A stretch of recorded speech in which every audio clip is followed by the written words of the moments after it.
So ఈ రోజు నేను ఎందుకు ఇది చెప్తున్నాను అంటే జగన్మోహన్ రెడ్డి గారు ఎన్నికల్లో చెప్పడం జరిగింది, చంద్రబాబు నాయుడు 3 సార్లు ముఖ్యమంత్రి అయినా ఏ రోజు చెప్పిన వాగ్దానాన్ని నెరవేర్చలేదు, పిల్లనిచ్చిన మామనే వెన్నుపోటు పొడిచిన వాడు, జాగ్రత్తగా ఉండండి అని. కానీ ఈవీఎంల దగ్గర మనం ఏం చేయగలం? సో ఈవీఎంలని మ్యానిపులేట్ చేశారు.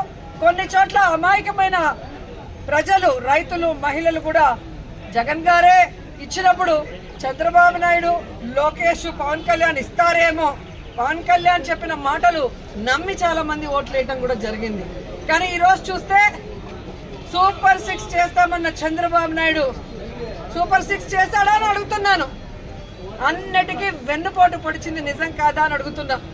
ఈరోజు తల్లికి వందనం ఇస్తానన్నాడు, కానీ ఇవ్వకుండా వెన్నుపోటు పొడిచాడు. రైతుకు అన్నదాత ఇస్తా అన్నాడు, ఇవ్వకుండా వెన్నుపోటు పొడిచాడు. జాబ్ క్యాలెండర్ ఇస్తా అన్నాడు, ఇవ్వకుండా వెన్నుపోటు పొడిచాడు. ఉద్యోగం ఇస్తా ఇవ్వని వాళ్ళకి నిరుద్యోగ భృతి ఇస్తా అన్నాడు, ఇవ్వకుండా వెన్నుపోటు పొడిచాడు. అలాగే అధికారులకి ఐఆర్ ఇస్తాను, డిఏ ఇస్తాను అని చెప్పాడు, కానీ ఈరోజు ఇవ్వకుండా ఎలా వెన్నుపోటు పొడిచారో మనం చూసాం.